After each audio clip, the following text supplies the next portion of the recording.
Welcome to today's presentation. We are going to discuss on wounds. We're going to discuss on wounds. So I'd like to welcome each and everybody and to feel free to participate in today's discussion. So among the objectives that we have in our today's discussion, we should be able to define a wound, be able to describe types of wounds, process of wound healing, factors that promote wound healing, general management of patients with wounds, as well as complications of wounds,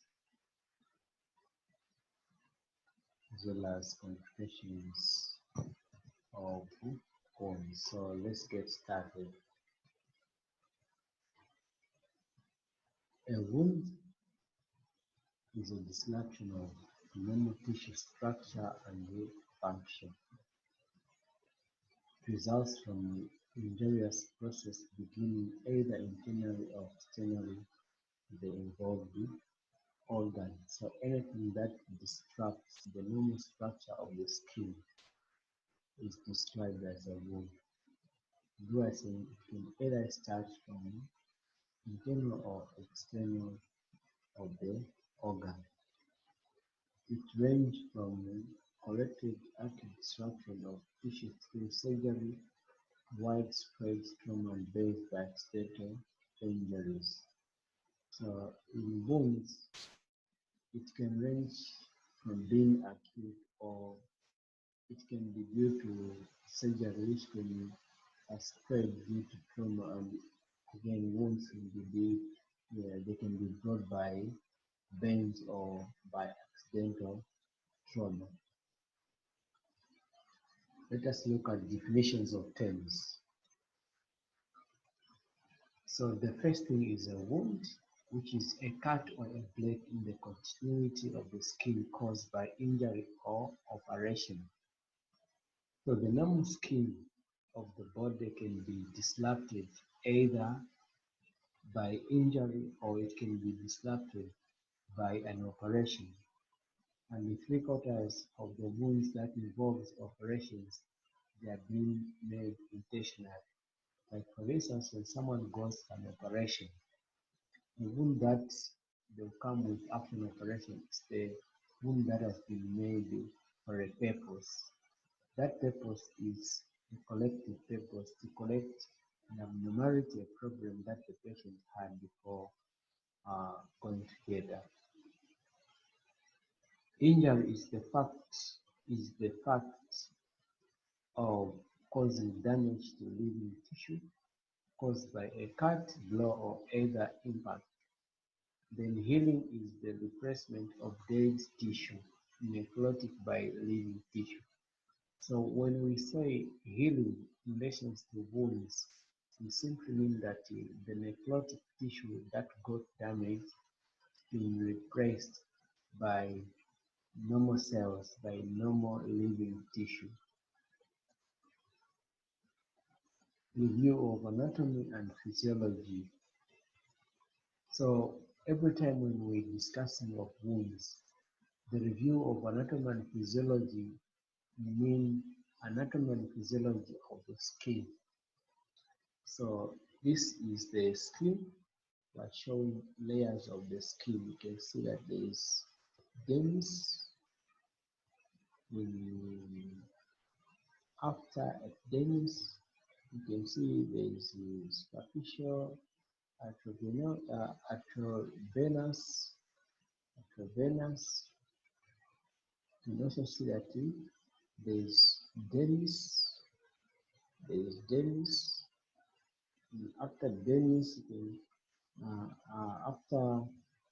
after dermis, you can see that this is the dermis. After dermis, you can see that there is subcutaneous part or subcutaneous tissue. Dermis, subcutaneous tissue. So we have various structures which you can see of the papillomadermis, in the deep arteriovenous structures, the subcutaneous part with the dermal fibers, with the exocrine sweat glands. We also have hair follicles, the sebaceous glands, opening of sweat duct, the hair shaft. All these makes up the skin of our body. Skin anatomy.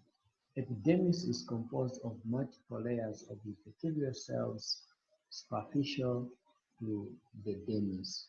I'm saying the epidermis is composed of multiple layers of epithelial cells superficial to the dermis, meaning they are found on top of the dermis. The first layer above the dermis is the basal layer, which is composed of basaloid cells. So the first layer on the dermis is called the basaloid cells.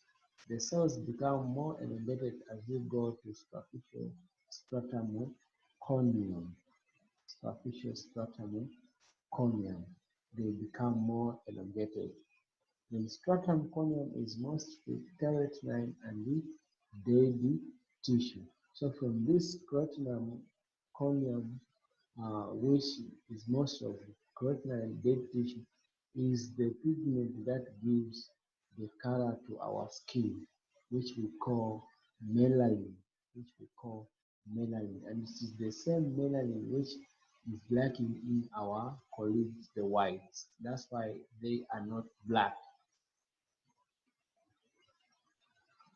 So detailed skin structure, you can see the stratum corneum, stratum lucidum, the stratum granulosa, the papilloma blood vessels supplying the skin, and then the papilloma layer connective tissue, which is consists of the subcutaneous fat. Classification of wounds. Basically, there are four major surgical classification of wounds. These includes 1. Clean wounds. 2. Contaminated or potentially contaminated wounds. 3. We have infected wounds. 4. We have debrided wounds. So clean wounds, these are wounds which are not dead. Then contaminated wounds, these are wounds which are not clean. Then infected wounds, these are wounds which are more contaminated. They have pus, they have slap, and then debrided wounds. These are infected wounds which have been cleaned by means of debridement. So clean wounds. These are wounds that have been rendered clean by cleaning with the use of disinfectants such as Savon, Povidone, iodine, methylated spirit, etc. No wonder they are called clean wounds because they've been cleaned with disinfectant solutions. Contaminated wounds. These are wounds which are exposed to excessive amounts of bacteria. These wounds have a higher risk of infection, e.g.,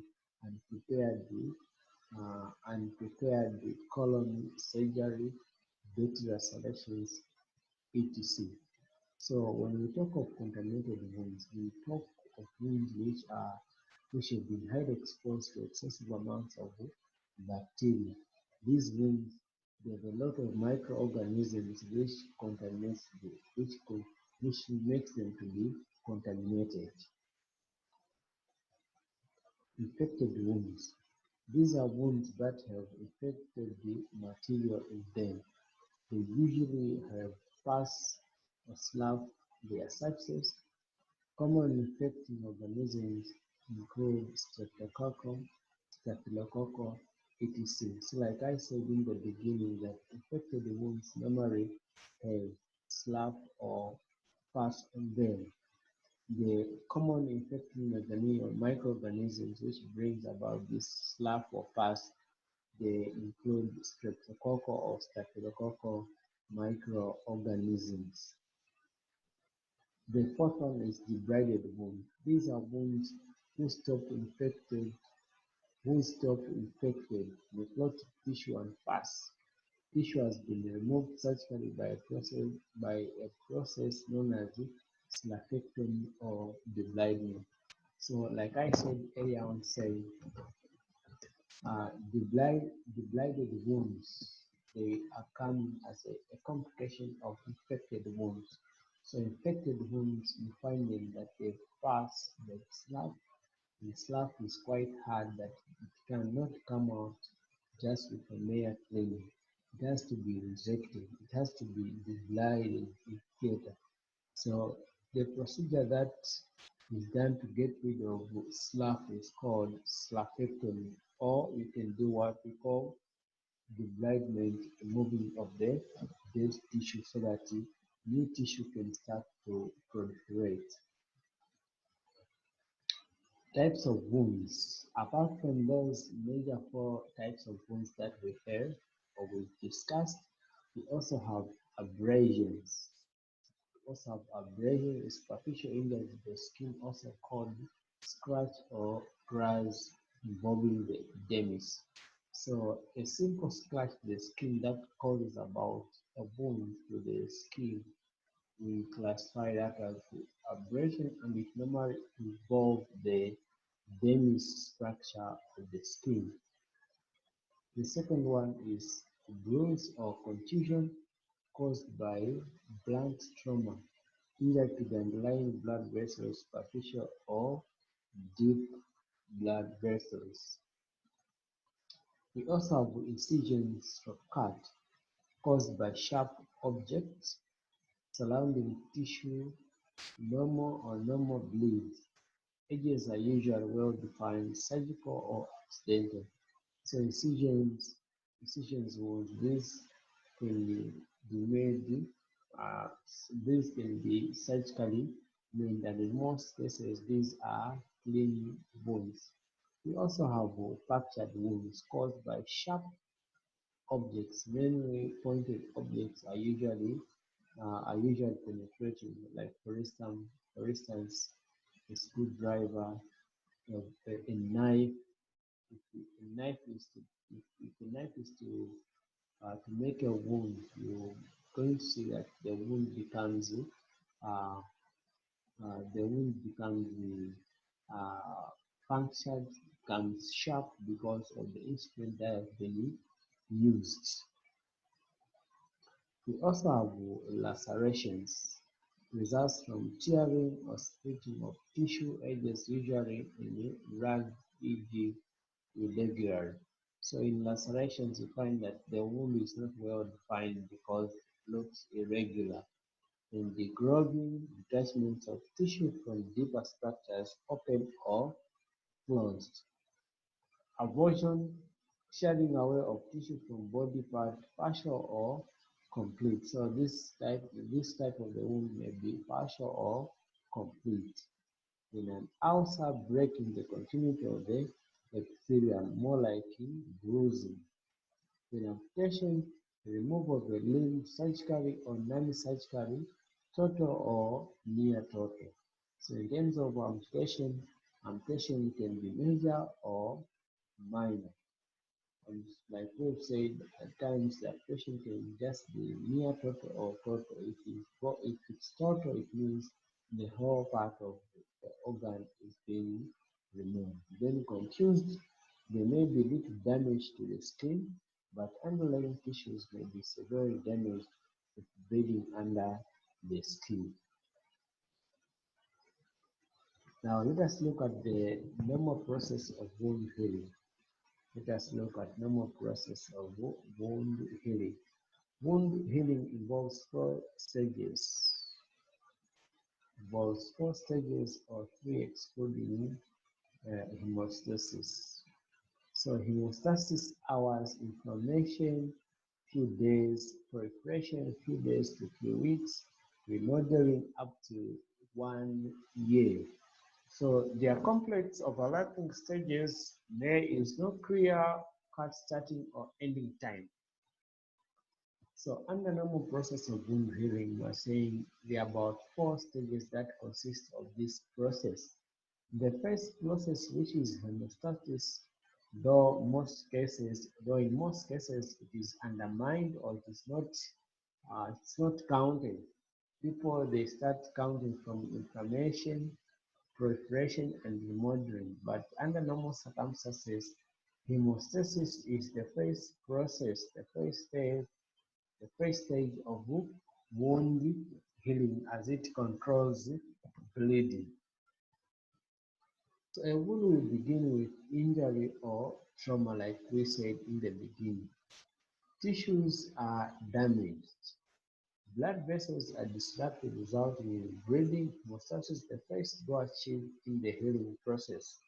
So when the wound happens, it's obvious that the skin of the body will be injured and the blood vessels will be disrupted, will be injured, which will lead to bleeding. So when bleeding starts to happen, hemostasis comes in so that we can control the the the the coming out of blood through the distracted blood vessels on the site of the wound.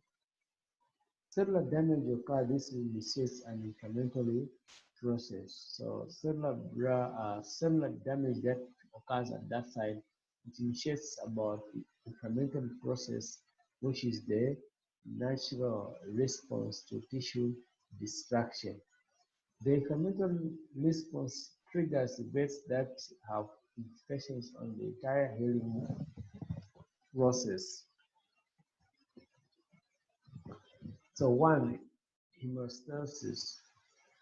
Microvascular injury leads to extravasation of blood, activation of coagulation cascade, constriction of injured vessels, platelets aggregation, clot formation, fibronectin,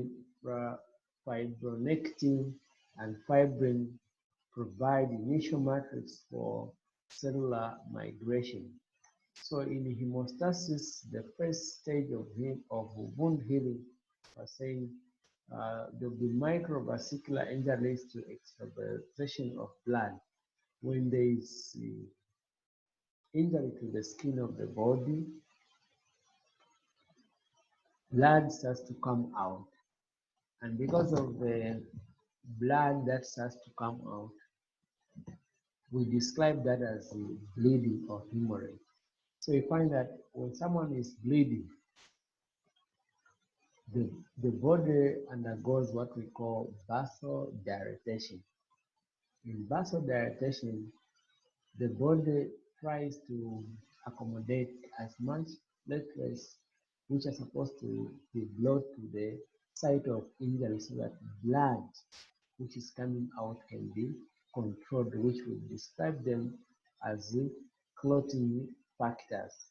So when these clotting factors have been brought on the injured side, are going to see fibrin forming to control the bleeding, which is manifested by matrix formation of blood on the injured site.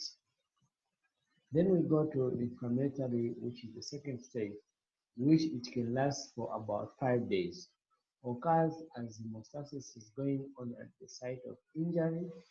Intense vasoconstriction leads to branching, a process mediated by epinephrine, norepinephrine, and prostaglandin released by injured cells. So in inflammation, we are saying this vasoconstriction, which leads to bleaching. So in vasoconstriction, you find that there is reduction of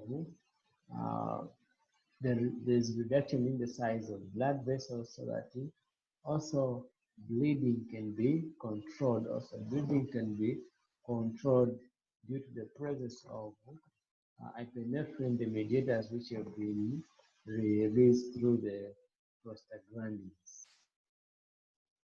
Vasoconstriction best after 10 years by vasodilatations. Signs of inflammatory, that is labor or redness.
So like I was saying, signs of inflammatory process that includes rubber or heat, red color or redness, tumor or swelling, then medulla, pain or loss of functions.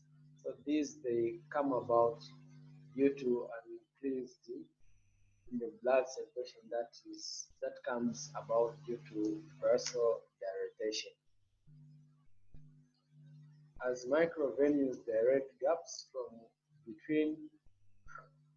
form between the endothelial cells, resulting in vascular permeability. Plasma leaks out into extravascular. So the plasma cells, they go outside the blood vessels. They go outside the blood vessels. Leukocytes now migrate into the wound by diapedesis, adhere to endothelial cells to wounded tissues. So these cells, which normally goes outside the blood vessels, they go to the injured site so that these cells can be repaired, in which we tend to see some clots of blood forming to control the bleeding. So alteration in pH from breakdown clots, from breakdown products of tissue and bacteria along with swelling tissue causes pain. This is the pain that we normally see the patient complaining of. The neutrophils, macrophages, and lymphocytes comes into play. Neutrophils first on scene engulf and clean up macrophages, then eat them or they die, releasing oxygen radicals and destructive enzymes into the wound. So these neutrophils are defense mechanism cells. They are there to protect the body. So the macrophages, when they come at the site of the wound, they engulf all the microorganisms that might have been flourishing on the site of the wound, so that when these they'll be cleared up. It can be a good environment so that oxygen can be in abundant levels, so that the wound can start to heal. Monocytes migrate into the extravascular space and turn into macrophages. Macrophages very important in normal wound healing. So these macrophages, they may vary from wound to wound. Then proliferation phase, we are going to see that in fibroblasts are the major mesenchymal cell involved in wound healing. So in this stage, we're going to see much of the fibrinogen taking place, where the clots have already formed. Now we want to see the actual progress of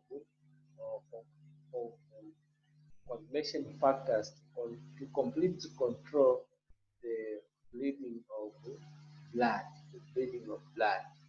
and this normally takes place between 3 to 14 days.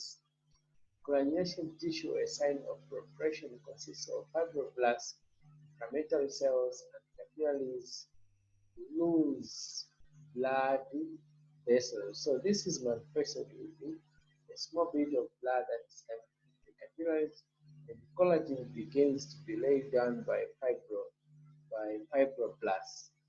Re-epithelialization commences at the edges of the wound and form hair follicles. So normally the healing always starts at the edge of the wound. So proliferative process of phase simply means that in this phase, after granulation tissue has started, we expect some new tissues to start forming on the injured side of the wound.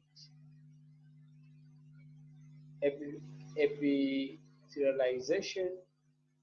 First 24 hours, basal cell layer thickens, then elongates, touch from basement membrane, that is BM, and migrate towards a monolayer across the initial area. Generation of the provision of basement membrane, which includes fibronectin collagens type 1 and 5. These basal cells at the edge of the wound divide 48-72 hours after injury. So this epithelialization is normally evident in the first 24 hours, and it is actually completed within 48-72 hours after injury. Wound contraction begins approximately 4 to 5 days after injury. It represents centripetal movement of the wound edges towards the center of the wound.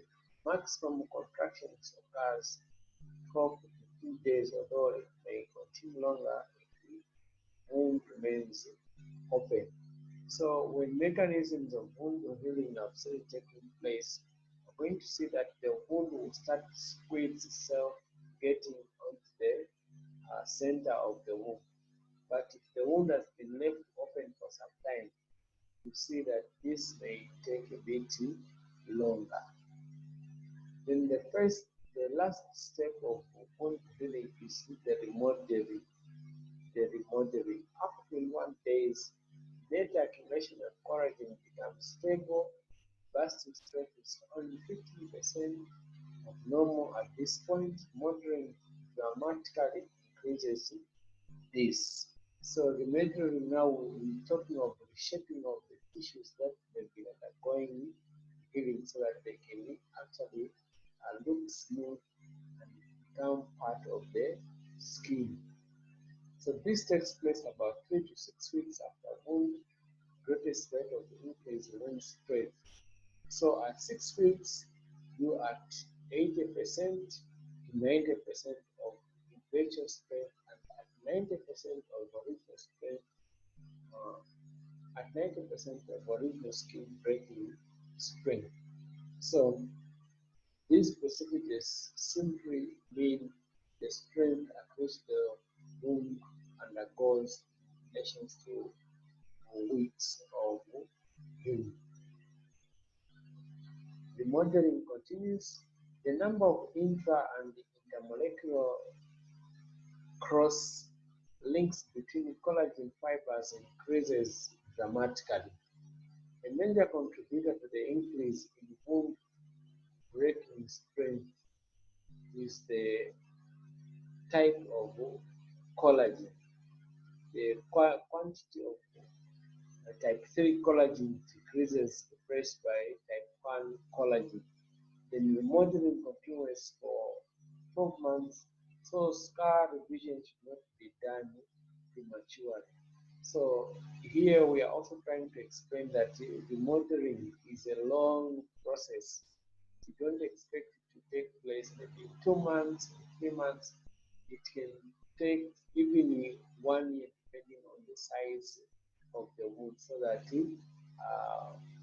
various tissues can be replaced by the tissues that's supposed to take the permanent collagen, like the type 1 collagen.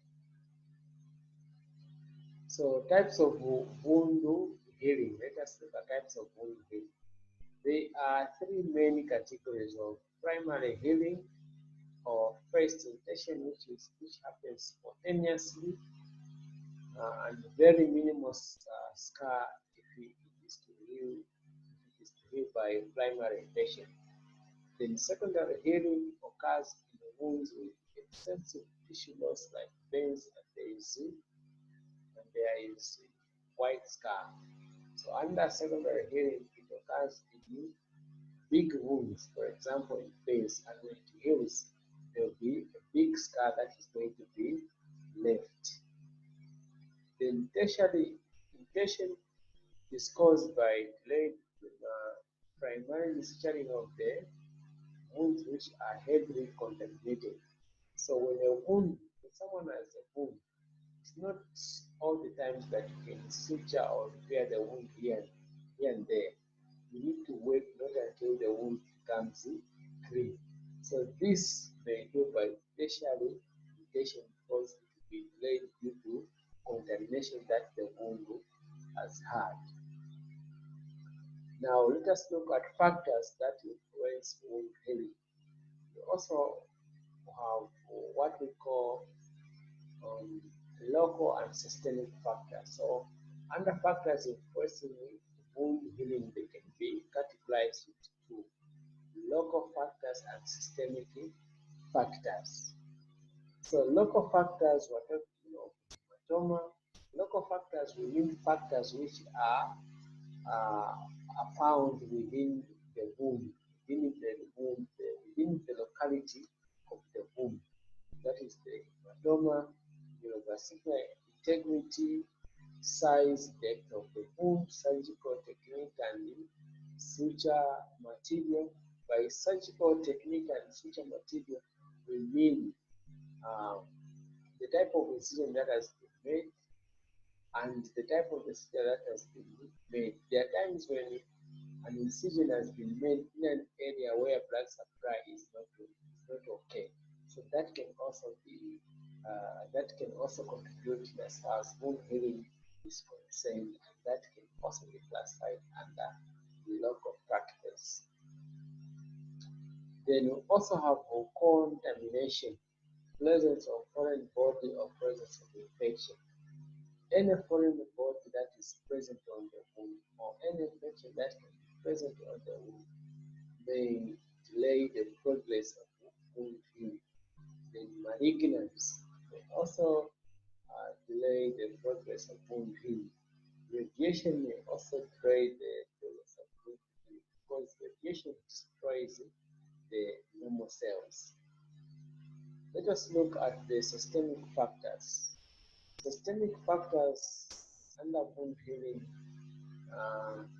systemic factors that influence wound healing could be malnutrition, micronutrients deficiency, vitamin C, K, zinc, obesity, kwashiorkor, or marasmus.